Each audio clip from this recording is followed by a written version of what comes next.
On a foggy afternoon in 1942, a British prince climbed aboard a military flying boat and vanished into a fireball on a Scottish hillside. The crash files were sealed. The only man who survived was sworn to silence and never spoke of it again. And the prince's young widow, one of the most photographed women alive, would spend the next 26 years in the shadow of a death she'd never be allowed to fully understand. Most people remember Princess Marina as the glamorous foreign princess a whole nation once obsessed over. The truth is far darker. She was born into a fairy tale on December 13th, 1906, in Athens. Her father was Prince Nicholas of Greece and Denmark. Her mother was Grand Duchess Elena Vladimirovna of Russia. That made little Marina the granddaughter of one king, the cousin of others, and a thread in the vast glittering web of European royalty that ruled the world before it all came crashing down. Her early childhood was warm and golden. She had 3 sisters, a beloved English nanny named Kate Fox, and a palace full of light. Her only real complaint was that one of her legs was very slightly shorter than the other, a small thing she simply refused to let slow her down. Then the world she was born into disappeared beneath her. In 1917, with the First World War tearing Europe apart, the Greek monarchy collapsed. Marina was barely 10 years old when her family was forced to flee their own country. They ran first to Switzerland, then settled into exile in Paris. And here is the first cruel irony of her life. The granddaughter of a king went, almost overnight, from palaces and servants to a kind of shabby genteel poverty, royal in name, but counting every franc. To make do, the young princess learned to sew and restyle her own clothes. She didn't know it yet, but that quiet humiliation was teaching her the exact skill that would one day make her the most copped woman in Britain. It also planted something darker in her, a deep, lifelong terror of ending up with nothing. That fear would come back to haunt her in the most unexpected place imaginable, inside a royal palace. Marina grew into a striking young woman, so poised and elegant that admirers called her the most beautiful princess in Europe. And it was in this world of exiled aristocrats and glamorous parties that she was drawn toward a British prince who was every bit as dazzling as she was, and, behind palace doors, a full-blown family crisis. His name was Prince George. He was the 4th son of King George V, and he was the golden one. Charming, artistic, wickedly good-looking, the brother everyone wanted at the party. He was also, throughout the 1920s, the family's most closely guarded scandal. George is widely alleged to have fallen into serious drug use during those years, especially morphine and cocaine. The story that's been told for decades traces it to his friendship with a glamorous American socialite named Kiki Preston, nicknamed chillingly the girl with the silver syringe, for her own heroin habit. How deep George's addiction really ran, we'll likely never fully know. But the alarm inside the royal family was real. It got bad enough that his eldest brother, Edward, the future Edward VIII, reportedly stepped in personally to drag him back from the edge. According to the standard accounts, Edward eventually forced Kiki Preston to leave England altogether, terrified that George would relapse the moment he saw her again. And that was only half of what the family was trying to contain.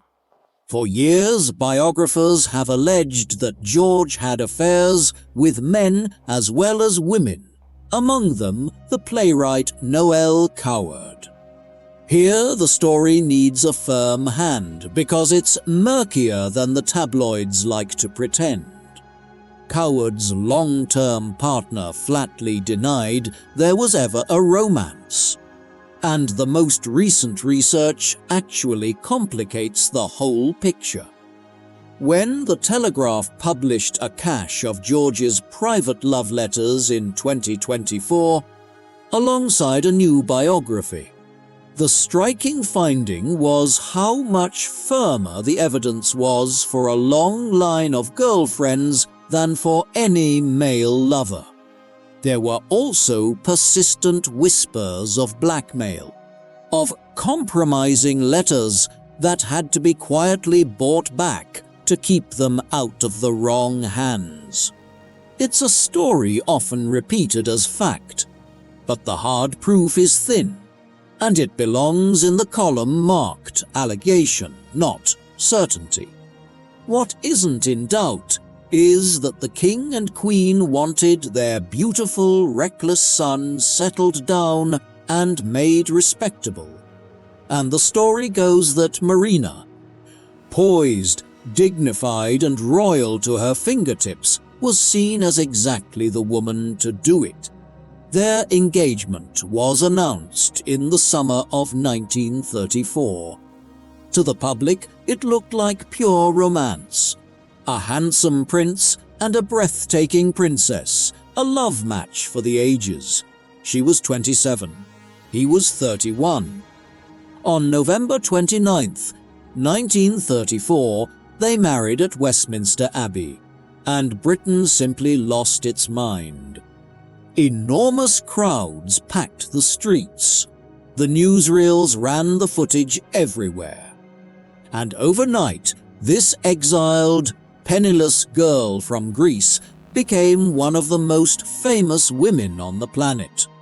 Then came the part almost no one saw coming.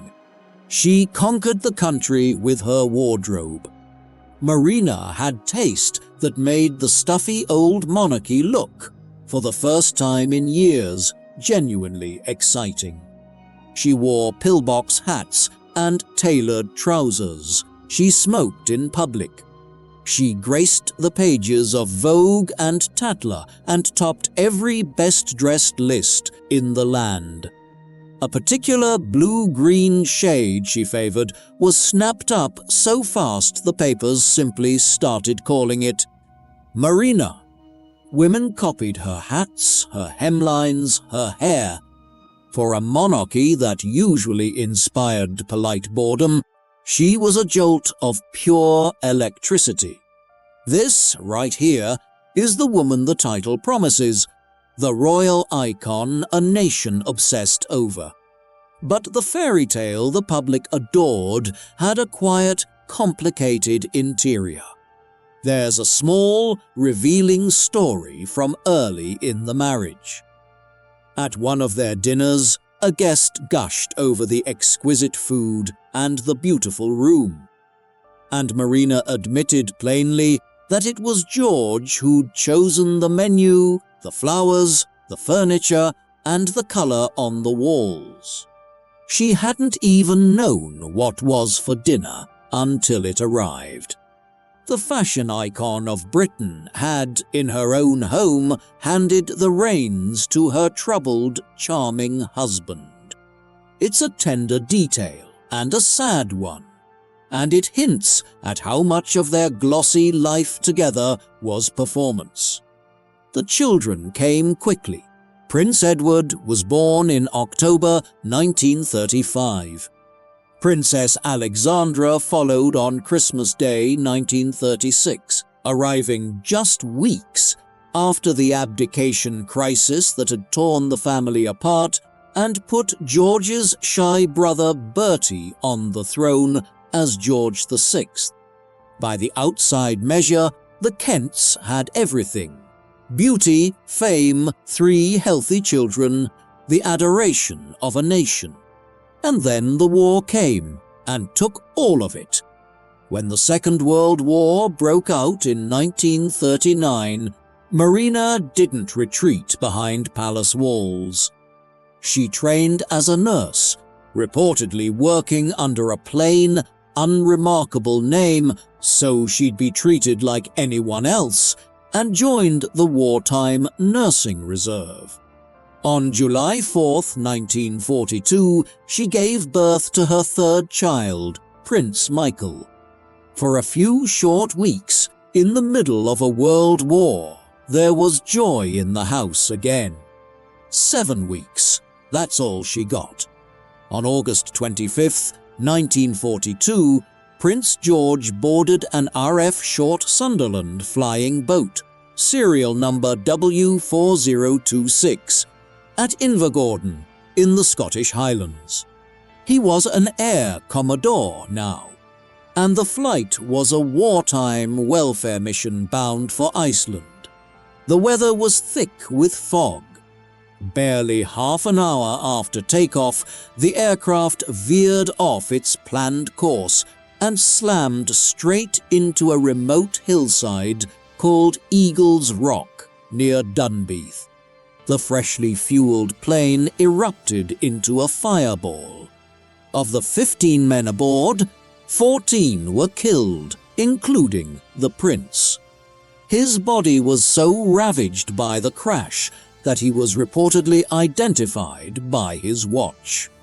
He was 39 years old, and he became the first member of the British royal family in more than 4 centuries to die on active service. Marina was told the news by her brother-in-law, the king. She was 35, 7 weeks out from childbirth and utterly shattered. But grief, it turned out, was only the first blow. The second came from an enemy she thought she'd escaped as a child. Because within months, the glamorous Duchess of Kent discovered she was, in a very real sense, broke. Here's the brutal machinery of it. While George was alive, he received an annual grant from the public purse worth £25,000, the equivalent of nearly £1 million today. The moment he died, it stopped.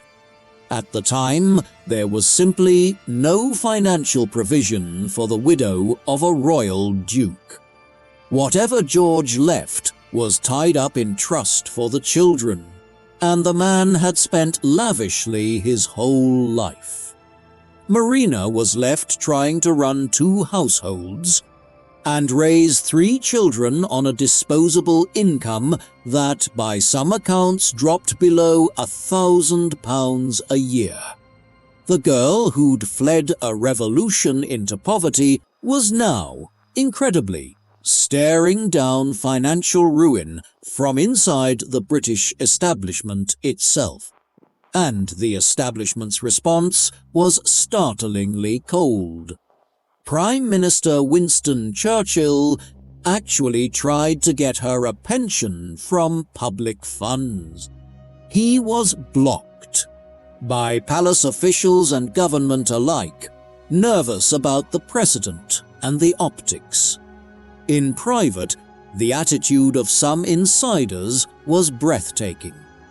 One reportedly grumbled that with rich in-laws all around her, she really ought to be able to jog along on what she's got. This was a war widow with a newborn. Now, to be fair to the family, and the record insists on this, they did not simply abandon her. Queen Mary quietly gave her an allowance from her own money. King George VI helped fund the children's schooling. The help was real, but it came as private charity not as a right, and Marina felt every ounce of the humiliation. That humiliation came to a head in 1947. Unable to keep the lights on the way she wanted, the Duchess of Kent did something almost unthinkable for a royal. She sent her possessions to auction. Over 3 days at Christie's, she sold off furniture, art, and treasures, George's things, and a great many of her own. The papers reported that the crowds trying to get in to view the sale broke records.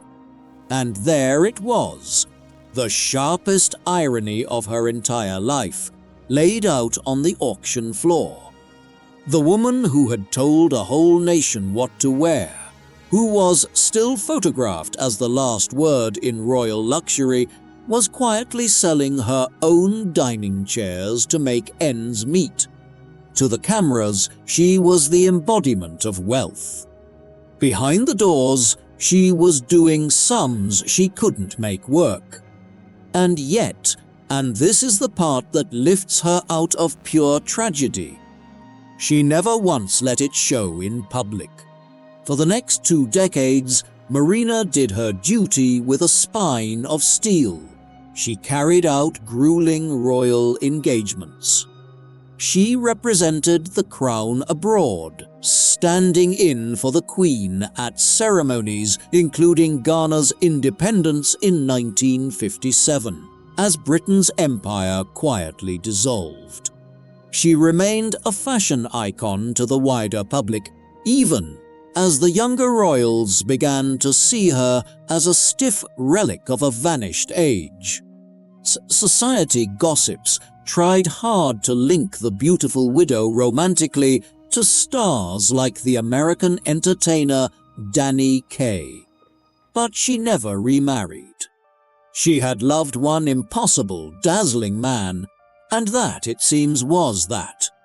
Then, in the summer of 1968, her body finally betrayed her. She was admitted to hospital with what turned out to be an inoperable brain tumor. On August 27, 1968, Princess Marina died at Kensington Palace. She was 61. At her funeral, even the famously composed Queen Mother was reportedly seen to cry. Marina was laid to rest at Frogmore, and that same year, her husband George was moved to lie beside her. 26 years after the fog closed over Eagle's Rock, the glamorous princess and her golden, ruined prince were finally in the same place again. But the real question, the one that shadowed every single one of those 26 years, was never buried with them. What actually happened on that hillside? Go back to the crash, and the official story is almost aggressively simple. Navigational error. In heavy fog, the plane didn't correct enough for the wind, drifted miles off its planned track, and flew into rising ground. Case closed. Except the details never sat right. The Board of Inquiry itself noted the engines were at full power at the moment of impact, no sign of a pilot who'd seen the hillside coming. The investigation papers were locked away, and the sole survivor, tail gunner Sergeant Andrew Jack, thrown clear when the tail broke off, recovered, and then said nothing, for the rest of his life sworn to secrecy. That silence bred decades of rumor, and some of it is genuinely chilling. Years later, Jack's niece claimed her uncle had told the family a very different story. That Prince George himself had been at the controls, a man not qualified to fly that aircraft, and that Jack had hauled him out of the pilot's seat after the crash. She also claimed there was an extra body in the wreckage, that was never officially accounted for. There is no proof of any of this, and it directly contradicts the official report. So it has to be treated as exactly what it is, an unverified, second-hand family account. Wilder still, conspiracy theorists have insisted for years that the flight was secretly bound not for Iceland but for Sweden, carrying Hitler's deputy Rudolf Hess towards some hushed peace deal, a theory serious historians, and the newest research, comprehensively dismiss. And that's where the truth lands somewhere darker than any thriller. Strip away the assassination fantasies, and what you're likely left with isn't murder at all. It's a tragedy of human error in terrible weather, made worse by a prince who may have insisted on doing something he shouldn't, and a royal family that sealed the whole thing shut, not to hide a killing, but to bury an embarrassment during wartime. For Marina, though, the effect was the same either way. She didn't just lose a husband to the war. She spent 26 years raising his children in the full glare of the public eye, smiling for the cameras, selling her own furniture behind closed doors, and knowing with total certainty that the real story of how the father of her children died was locked in a vault she would never be allowed to open. The most obsessed over princess in Britain died with the single most important question of her life still unanswered.